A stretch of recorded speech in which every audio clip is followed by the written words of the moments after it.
My name's Carl Goslin and welcome back to another 10-minute VR review. Today we're going to be taking a look at Espire 1, a game that was heralded as a Metal Gear Solid type stealth game, you know, sort of harking back to those early PlayStation days where you're sneaking around, avoiding the cameras, trying not to alert the guards, you know, silently taking people out, all about the stealth. Well, I've had a few hours in Espire 1 and I must say I'm enjoying it. So far, so good. So let's get into the ins and outs of it all, and I'll tell you all about it in under 10 minutes. So first things first, the gameplay. As I was saying, it is a very sort of Metal Gear Solid type game. It also reminds me a little bit of GoldenEye for the N64 in some respects. I can't really tell you why, but you get that sort of feeling as you play through. You're very much You are sneaking around. First things first, let me tell you what you actually are, because it's not you that's sneaking around. You take control of a life-size drone, basically like a robot, but it's a drone. So you're not actually there. You're sat back in the safety of the Espire theatre where you control these drones from. So you take control of a drone, and you've got missions to complete one after another. Certain objectives follow on from one another, much like a lot of games do. And each of these Espire units, you go through the game and you get slightly better ones. They have different abilities, different strengths, different things you can do. So you kind of level up as you go through. They've got cool little gadgets, like there's a camera that you can have come up on the hand, and you can put your hand round the corner and look and see what's there. You can touch the side of your head and you'll get like thermal vision, or not night vision, thermal vision. You can see through the walls where the guards are walking around, you know, so you can sort of plan your assault on the area you're in. And so yeah, it is all about the stealth. You could run in guns blazing, but it's not really the idea. You know, the idea is you survey the situation, the area, you pick a path you're going to try and get through, and you try and get through as silently as possible without being detected. You've got a tranquilizer gun, so you can trank people, knock them unconscious, and you can then pick up their weapons, you know, semi-automatic machine guns, things like that, if you want to. You can also climb up on most things. This drone that you've taken control of can pretty much grip on and climb up most things in most areas. So you get, you know, quite a tactical advantage, and you can choose your way through, you know, whether you want to stay on the ground, whether you want to go up high, it's entirely up to you. So that's quite involved, and that's quite good as well. And you enter an area and you do think twice before you just poke your head out. You know, you'll see some of the gameplay footage I put up, it might even be up now, of me playing, and you can see I've got my trank gun in my hand, and I'm just peeking around the corners, and I'm looking to see what's going on before I rush in. There's cameras that are rotating, and you can see their area of visibility, just like the old Metal Gear Solid game. So you can wait for the camera to be pointing the other way, and then you can leg it past.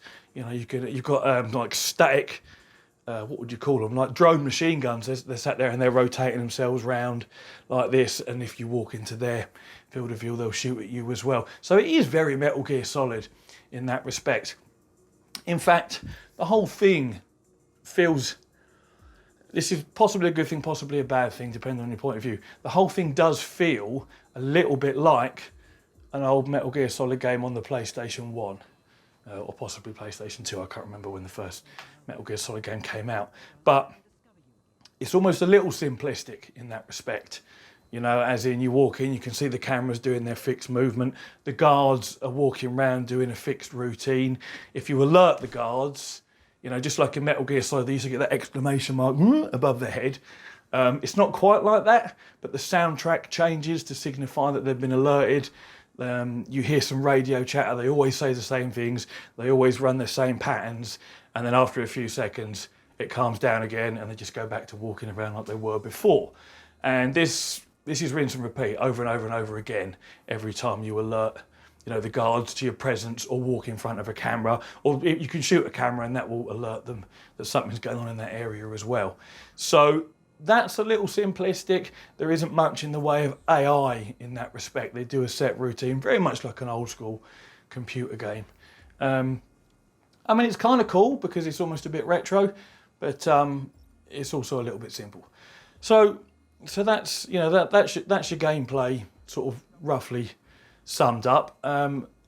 other things you might want to know about the actual VR mechanics of things, how you reload and what have you. You've got your tranq gun on your right hand side, you've got a machine gun you've got on your chest, and the reload mechanic works well. You've got clips down to your left hand side, so when you see your gun getting low, you just sort of move it down towards where the clip is and the clip slots in and it's reloaded. That works pretty well. The climbing mechanic, again, as part of the gameplay, works well. Once you get to, let's say you're climbing up a surface and you get to a ledge, when you get to the top, as with a lot of VR games, you just push down to your waist to go up and over. Now, that works really smoothly in Espire 1. A lot of VR games, you'll get up there, you'll push down and you'll half fall on or you'll half fall backwards and fall down and all this sort of shit that's a pain in the arse. In Espire 1 it works really well, it's a smooth transition. You get there, you push down and you transition smoothly onto the surface that you've just got up to. So that works quite well. So yeah, the VR mechanics work fine, reload mechanics work fine. You've got a little repair tool as well attached to your chest because you have to repair the suit that you're in, the Espire unit that you're in as it gets damaged. And it does take damage pretty easily. I'm probably 3 hours in, and again, I'm yet to die. So for me, it could do being a little more difficult, but you certainly do have to take cover, you know, behind something and quickly repair this Espire unit before the guards come around and get you. So you can't just sort of run around just being shot at and suck it up. You do have to be slightly cautious. Like I said, I could have been a touch harder, because I want it to be whereby if I'm poking my head out, I want to almost be nervous that I'm poking my head out. You know, if someone sees me, am I going to get shot? Am I going to die? I mean, you never really die because you're operating a drone, but you know what I mean. So, you know, difficulty could do have been a touch higher, but other than that, you know, it plays really well. What else should we talk about? The visuals, the graphics, the detail on the Espire units, and perhaps the guards is really quite detailed and impressive. When you're in your Espire, you take control of that Espire unit and you look at your hands like we all do when we first play a new VR game. There's a lot of detail there, and it looks quite good. And the Espire theatre that you're in looks quite nice, is well presented, and the first area you enter as well is quite detailed. As you go throughout the first few missions, because I've only done maybe 3 hours, the play area, your surroundings, your background is not as detailed. The graphics are a little I mean, they're good, but they're not very good. You know, they're perfectly acceptable. They're just not as good as something like Stormland, maybe, that has much more detail. But again, a lot of VR games are designed to run on as low a spec PC as possible. You know, there's no point making a game that has amazing graphics that only, you know, 5% of the VR community can run because we haven't all got 2080 Ti's, you know, and a top CPU. So I think maybe they've made this because, I mean, I've got the graphics turned up full because I've got a 2080, not a Ti, just a normal 2080. I've got everything up full. It runs absolutely fine, you know, a solid 90 frames a second, no issues there. But I think it will probably run like that on most machines because a lot of the background detail is a little plain. But it's good enough, it works well. Audio-wise, there is quite a atmospheric soundtrack that plays through, you know, most of the time. Now, it is the same soundtrack that plays the whole time, and then when the guards get alerted, you get a slightly more upbeat soundtrack that plays, you know, and then it comes back down again to the normal ambient one where you're just moving along once the alert levels drop back down again, very much like Metal Gear Solid.